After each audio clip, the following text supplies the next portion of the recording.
my name is Bailey. Welcome to my channel. This is my second time trying to film this, and the reason is, I don't like filming wrap-ups at all, and, the reason being is that I never have a good time filming them. I always stutter a lot, and it's never a smooth filming process, which it gets frustrating, right? But I do like having a record of the books I've read in the month on my channel, so I'm doing it anyway. Yeah, so yeah, this wrap-up is going to be late because I'm filming this on the 11th. What's the date? I think it's the 11th. So it's gonna be late, but I'm sorry, we've been struggling. So I already filmed this video. I had 50 minutes of raw footage, and let me tell you, I did not have 50 minutes worth of actual thoughts to say. It was probably around 30 minutes of actual thoughts about books and then 20 minutes of stuttering through my words, and it just was painful. Also, a little bit of a side note, I looked ugly in that video. I had done my makeup that morning. I didn't want to do winged eyeliner, but I just wanted to line my eyes, and then they ended up too thick and there was no wings on the end of my eyeliner, so I just pulled my eyes down. I was in a bad mood, I looked depressed, I looked ugly, and it just upset me. So I'm looking a little bit better today, and I'm feeling a little bit better today. So we're gonna try this again. I need to pull up my stats for this month. They aren't impressive, but we should talk about them anyway. Oh, before I go into my stats while I'm pulling them up on my computer, I have resources in the description for places that you can sign and donate and support the Black Lives Matter movement, because you should. Alrighty, tidy, I have the statistics right here for ya. So this month I read 6 books, I listened to 2 audiobooks, and I read 4 books physically.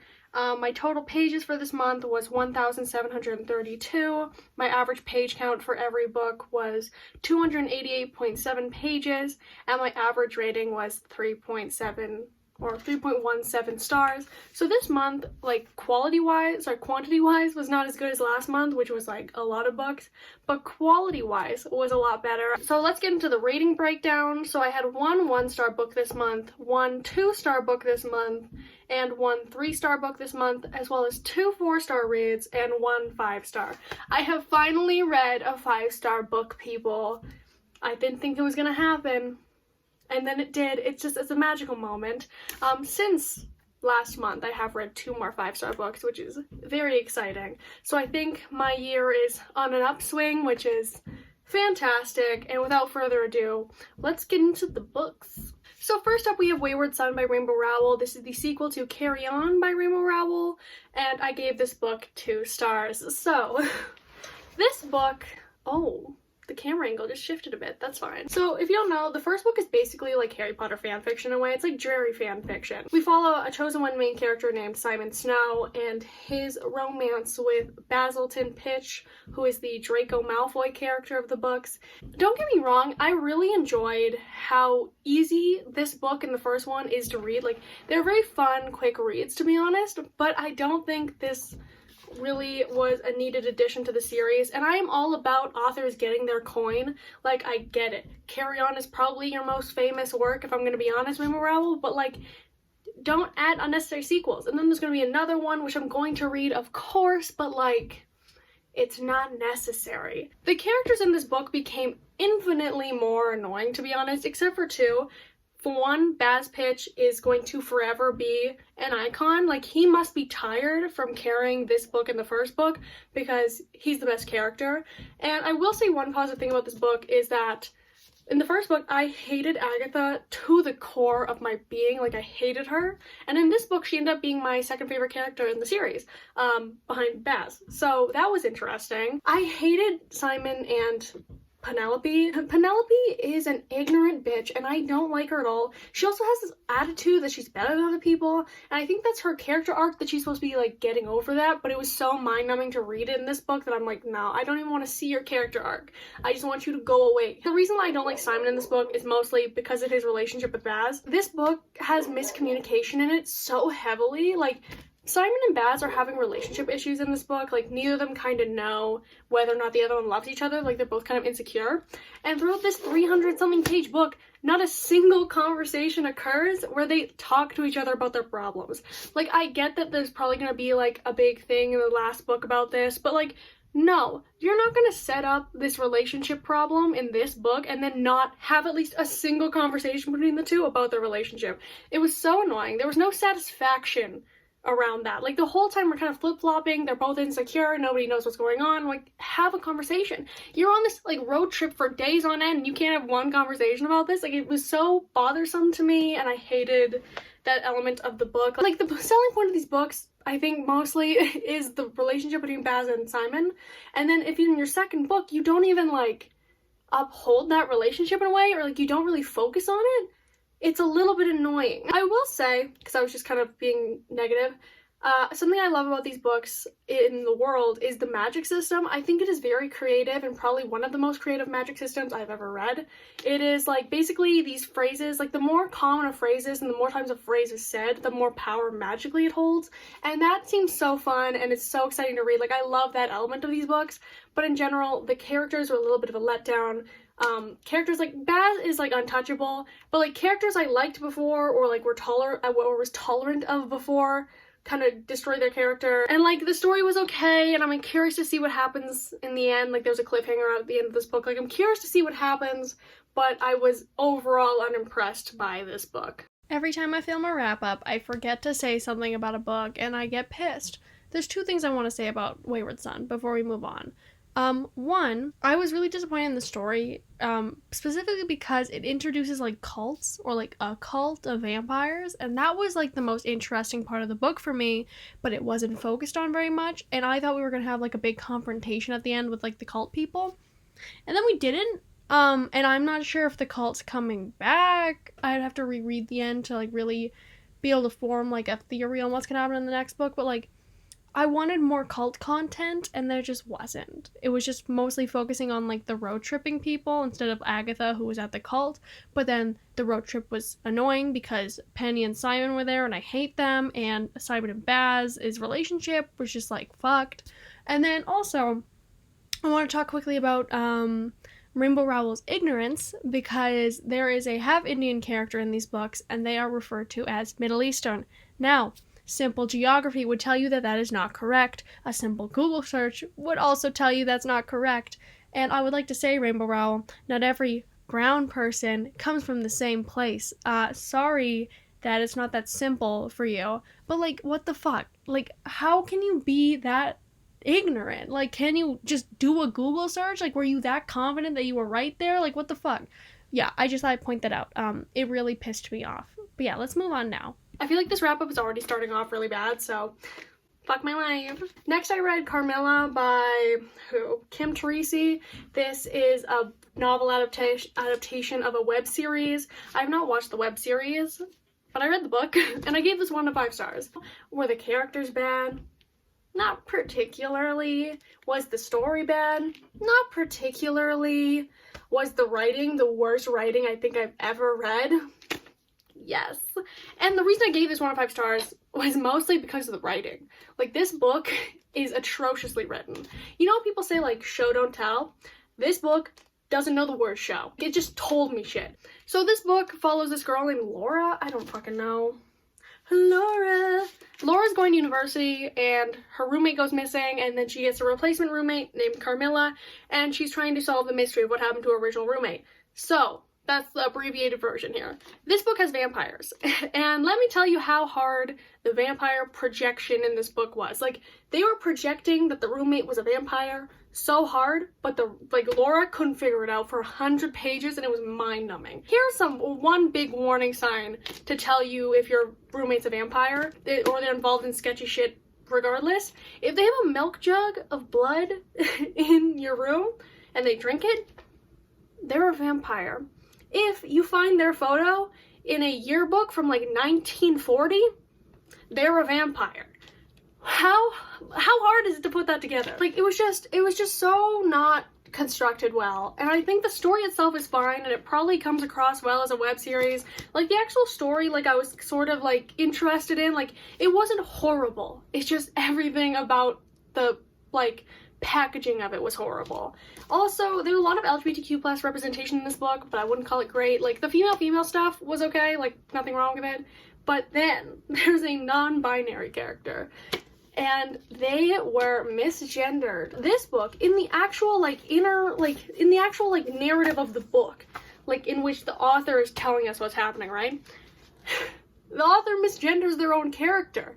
And I'm just like, how did that not get caught by an editor? Or like when you were editing the book, like how do you not catch that? This chick is supposed to be like 19 and yet she talks like a child. Like, also, this book does not understand technology in the slightest. The main character's doing this, like, video diary thing on finding her roommate, and she's posting it online. It's a video diary, so you'd imply that it's, like, speaking to the camera, right? And she posts a video diary, and then, long story short, the dean finds out about it, the dean of the school, and she's like, hey, if you're that, like, whoever it is that is trying to, like, I don't know, slandering the school's name by talking about the missing girls, right? You have to stop. And then Laura is like, oh, I don't have to worry, like, it's anonymous.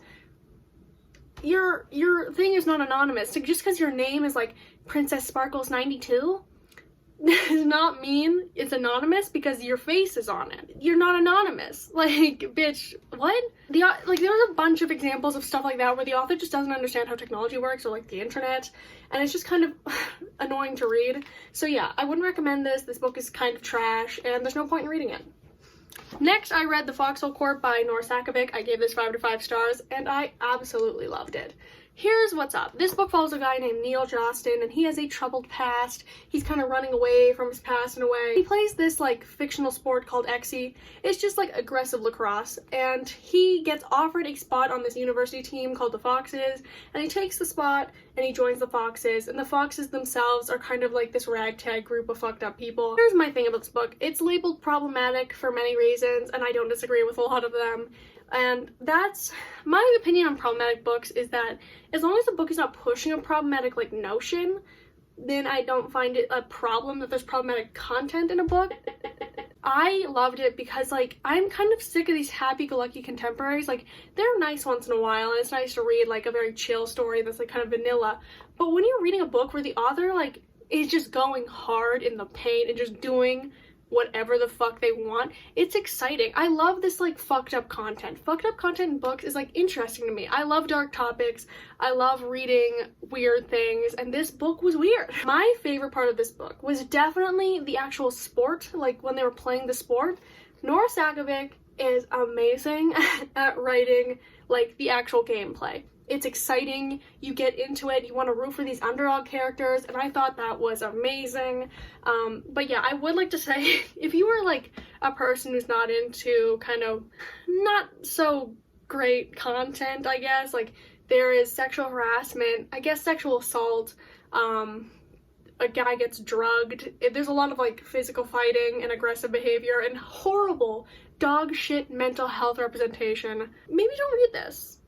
Maybe don't read this one, because you're probably not gonna like it. Like, but if you're down to read some fucked up shit, like, have fun with it. I am so excited to read the sequel because it's got found family. Like, I can't wait to see the characters develop more, and I want to read more of that delicious Exy gameplay. So that's The Foxhole Court, my dudes. It was great. I loved it.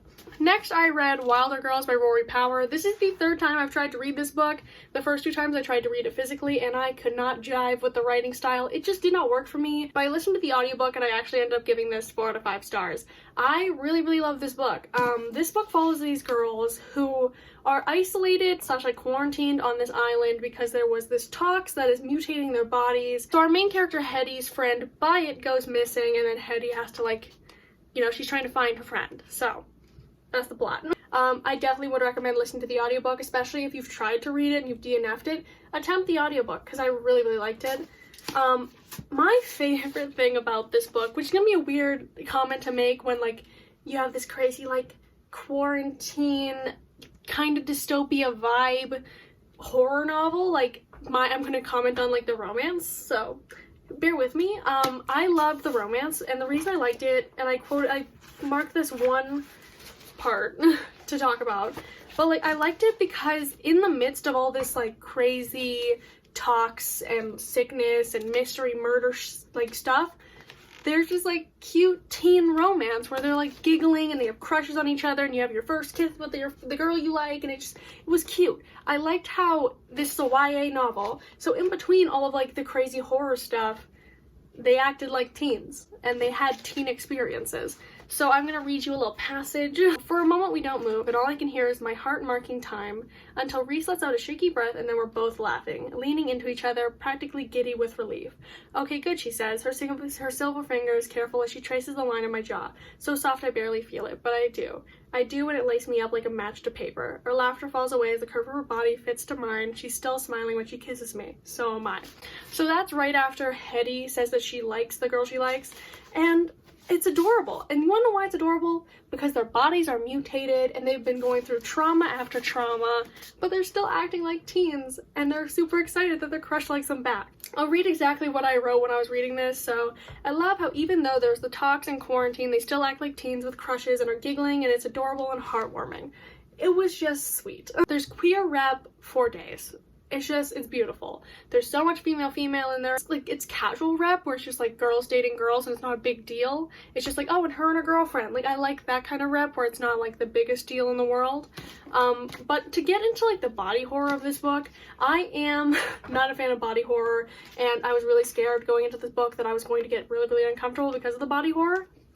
I was misled. This book does have body horror, but it is not like body gore to the max. Like, I thought that this was going to be talking so grossly and in depth about things, but it doesn't really. Like, obviously they're mutated and explains how they're mutated, but it's not that like graphic, to be honest. There's only one scene that I can label as being like super, super, super graphic body horror, and it didn't even make me too uncomfortable, and I'm someone who's really triggered by that.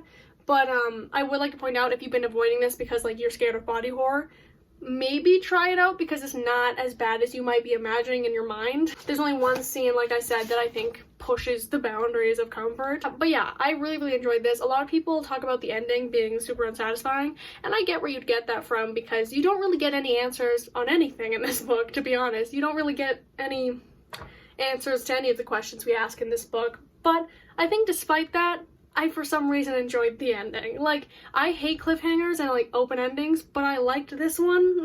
Like, I don't like it, but I'm content with it.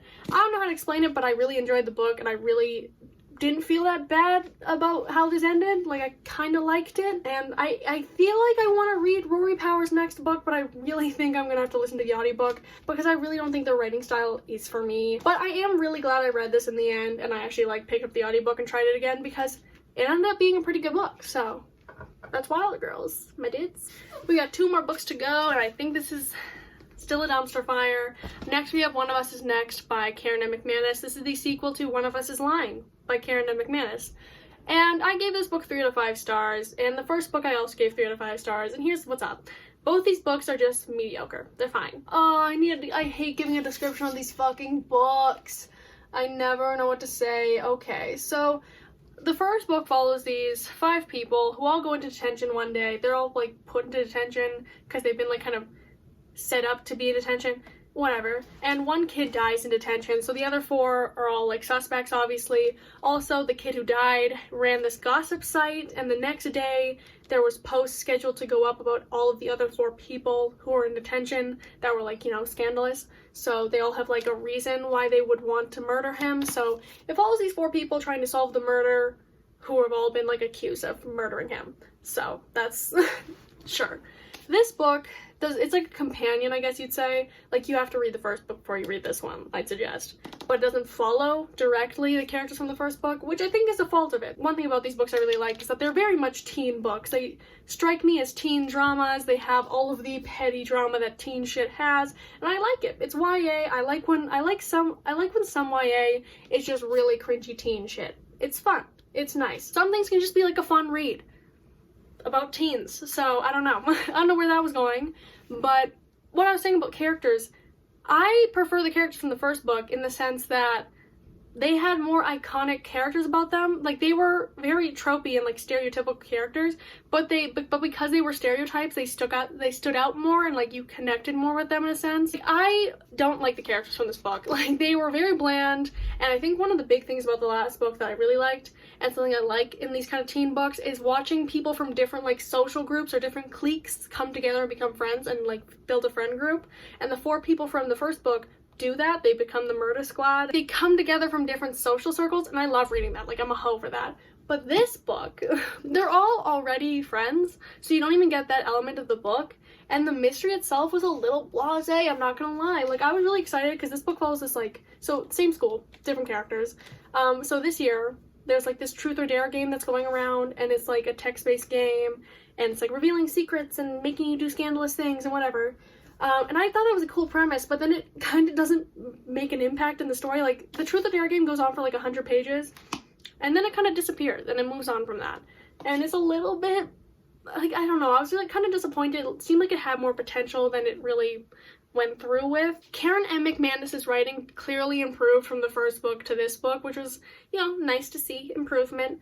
But in general, this book was a little blasé. The mystery was okay at times, but then I hated the end. Like, we discover, like, you know, there's the plot twist, you discover what the mystery is, well, you solve it, right? And then there was like 10 pages at the end where just like info dumped all of the motivation behind what happened, and it just was not great. The resolution of this book was just like, not a villain character, but like somebody who was involved in like the mystery and like the problem going on, just like info dumps their side of the story, and I'm like, that wasn't handled well. Also, the climax of this book, like when we have like an action scene, was exciting. I enjoyed the action scene, but then like it only lasted like 2 chapters, and it didn't really have that much of a wind down time, because as soon as the climax scene happened, we cut to someone else's POV, and that person is info dumping their side of the story, and I was displeased. It was not, I thought it was like had a lot of potential, and then it just like didn't get executed well. That's like how I feel about this book. Lots of potential, not executed well.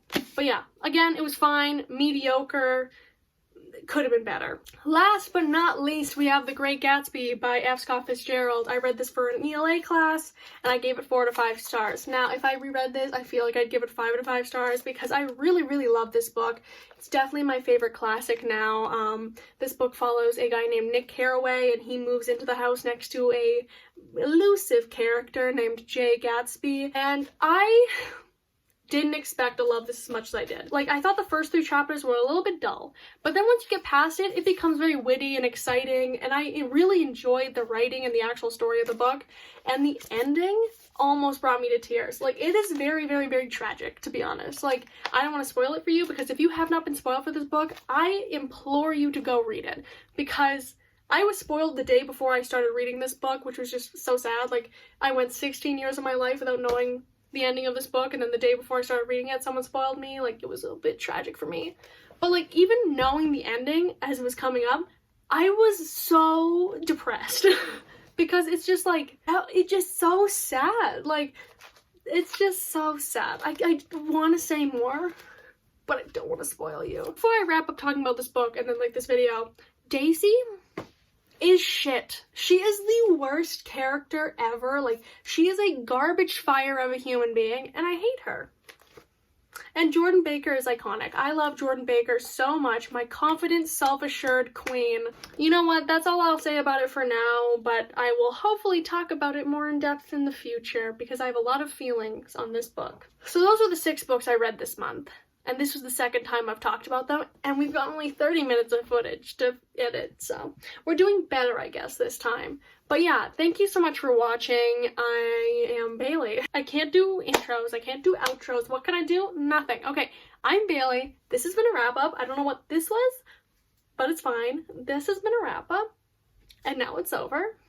What did you read in May? What was your favorite thing you read in May? Because honestly, I'm having a hard time deciding, because yes, the 5-star read was like great, but was my favorite thing I read in May actually The Great Gatsby? Maybe I should bump my rating of The Great Gatsby. You know what? That's something to ponder. I'll do that off camera. Live your life, read good books, drink water. Bye.